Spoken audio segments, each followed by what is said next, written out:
And why do we fall, Bruce? So we can learn to pick ourselves up. So, this is actually kind of funny. Forgive me if I sound odd or if there's clicking around Washington, because I seem to be coming down with a little bit of cold. It's awesome for a job search when you have a cold. Whatever. I won't have a cold forever, and if they can't figure that out, then I don't want to work for them. Anyways, so I haven't even fucking uploaded the goddamn video yet that I'm about to talk about. Because I totally flaked out today, and when it hit 3 o'clock, I was playing a video game, and like I was gonna upload the video that I guess I'm going to be uploading tonight when I'm asleep. And then this video, hopefully, I'll remember to upload before I go to work tomorrow. Yeah. So, we're at one of these moments with the video that I haven't even uploaded yet, which is very funny. But, here's the thing. I don't know what Trump is talking about with certain things now. The separation of families at the border, that whole thing, that was pretty much him and Jeff Sessions. They tried to do it as a deterrent. Didn't work. And so now they're doing it, and it's bad. It's bad. But is it as bad as everybody's making it out to seem? I don't know about that. You know? Because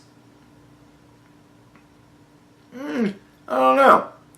I don't think it's as bad as everybody's making it seem.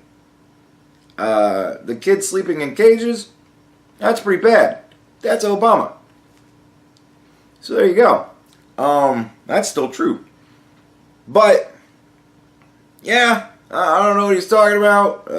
60 years this has been going on.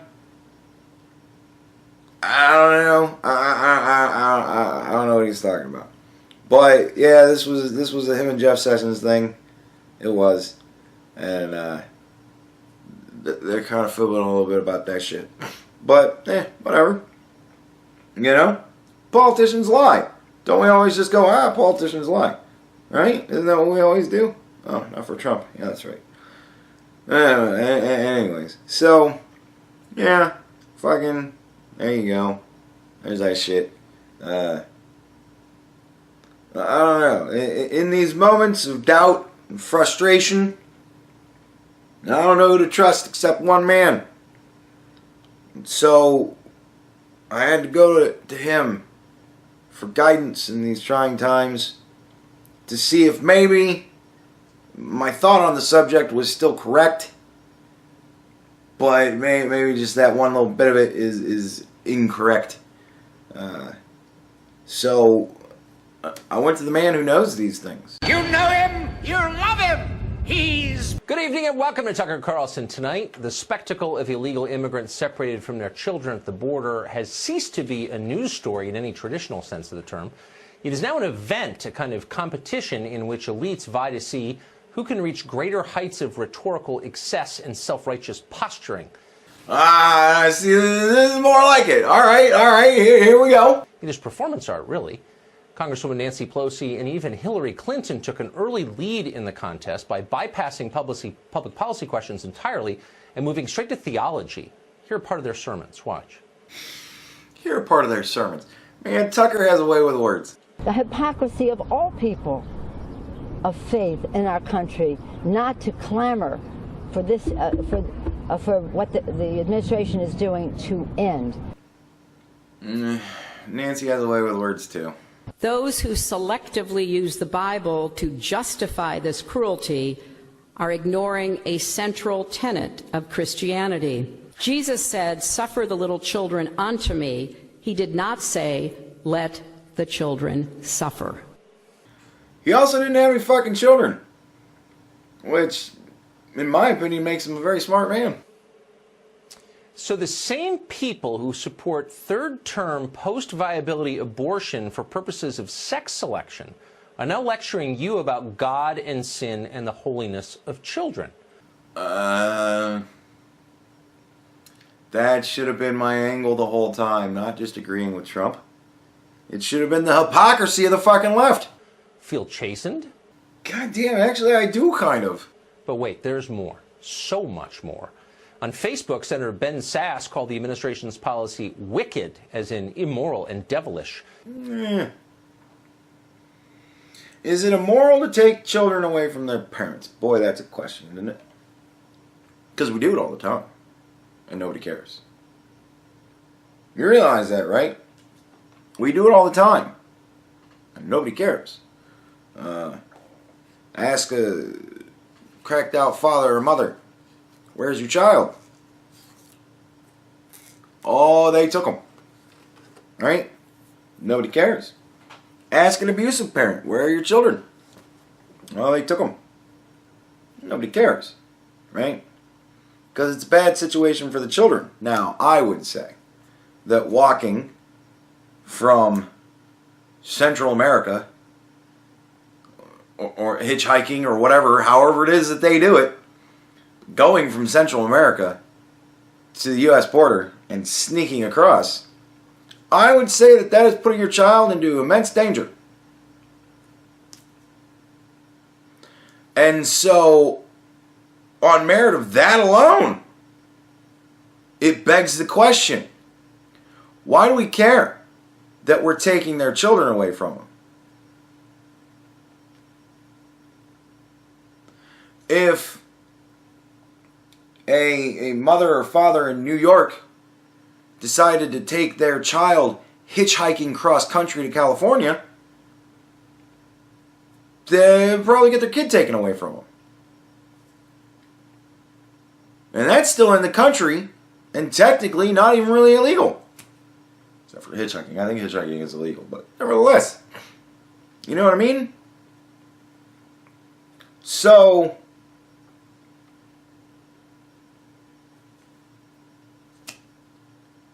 it happens all the time. We take people's children from them when they display themselves as being unfit parents. And I'm sorry, I would say anybody who tries to illegally sneak into a country is an unfit parent when they're doing it with their child in tow. So, why do we care again? Former First Lady Laura Bush likened it to the internment of the Japanese during World War II, a moral stain upon this nation. That's quite a fucking stretch. Former CIA Director Michael Hayden went all the way. He tweeted out a picture of Auschwitz, a death camp, and compared the U.S. government to the Nazis. Why does that not surprise me? That we were compared to Nazis. It seems to be the go-to. After sobering up, Hayden walked that back a little bit on television, but not much. Watch. I know we're not Nazi Germany, all right? But there is a commonality there. I've lived in Germany for 3 years, a more civilized people you cannot find. But General... And so I was trying to point out we need to be careful not to move in that direction.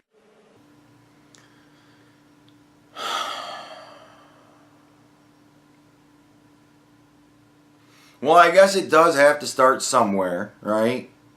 You know, there's people, so it started. Oh, we could go on. There is so much more just like that. The rich and powerful reminding you just how virtuous they are. Soak it in, folks. The virtue.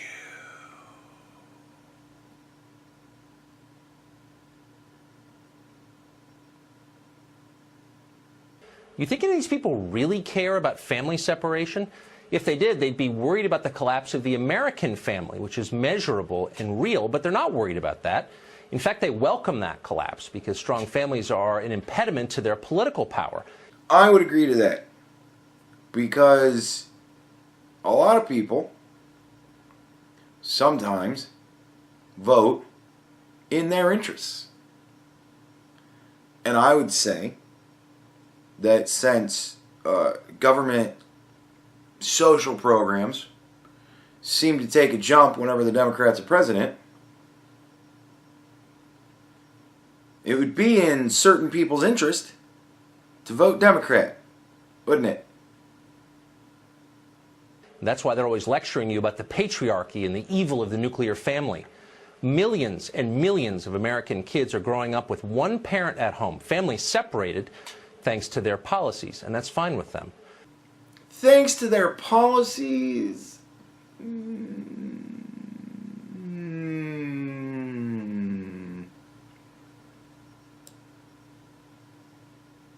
don't know if that's a little bit hyperbole there, but... See, now I'm questioning everything. Now I'm even questioning Tucker. Oh, I hate this feeling. Many of those kids, by the way, have a parent behind bars. It's not just illegal immigrants who are separated from their children. The majority of American citizens in prison have minor kids they've left behind. Their families have been separated by force by our justice system because they committed a crime.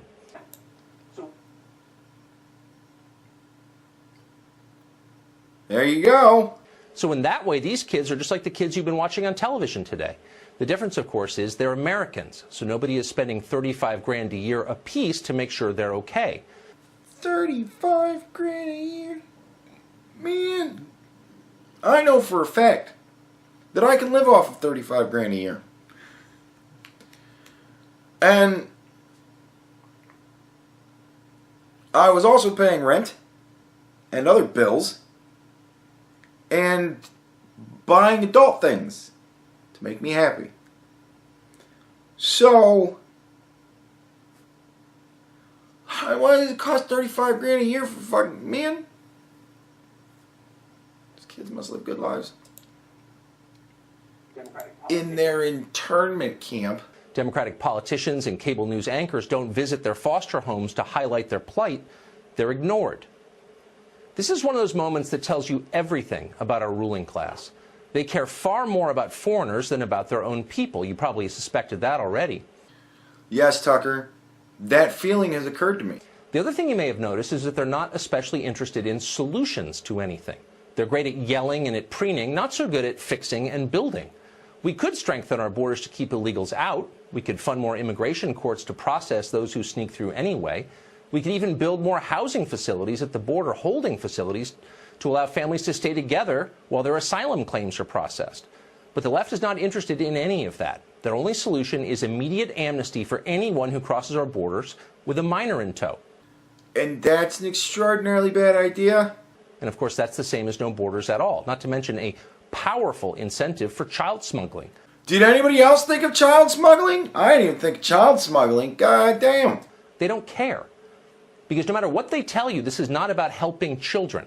A lot of people yelling at you on TV don't even have children, so don't for a second let them take the moral high ground. Their goal is to change your country forever, and they're succeeding, by the way. Yes, Tucker. I've noticed that as well. Since 2014, to name one example among many, at least 500,000 Central Americans who came here illegally have been released back inside our borders. Did anyone vote for that? I didn't vote for that, because I don't vote. And more to the point, who's going to pay for that? Probably me. I should probably vote. Not the people you've been watching on television today. Their kids go to private school if they have them. Their neighborhoods look exactly like they did in 1960. No demographic change at all, just like they like it. There's no cost to them. The cost is entirely on you. But don't complain or else they will call you Hitler. Yeah. That's the way it is nowadays. But the outrage over this is kind of ridiculous, I think. Because again, we take children from bad parents every day. And I would call a parent who is going to drag their child cross country to sneak in illegally to another country in the hopes of just fading into the populace. I would say that's an extraordinarily irresponsible parent. And they should probably have their kids taken from them. Call me crazy, but I don't think irresponsible parents should be allowed to have children.